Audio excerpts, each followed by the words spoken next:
بسم الله الرحمن الرحيم.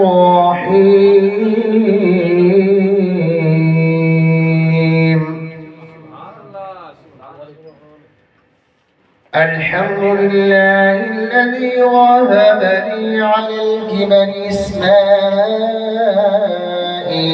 وإسحاق إن ربي لسميع الدعاء.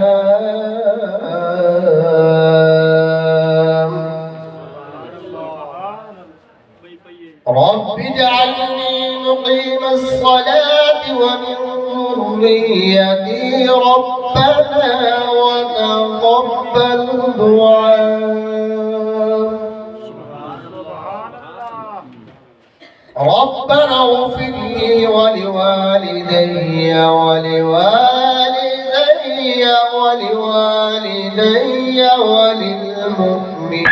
وللمؤمنين.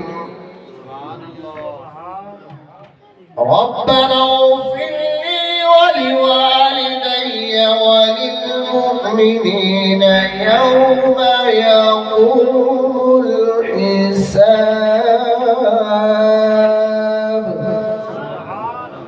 آمنت بالله صدق الله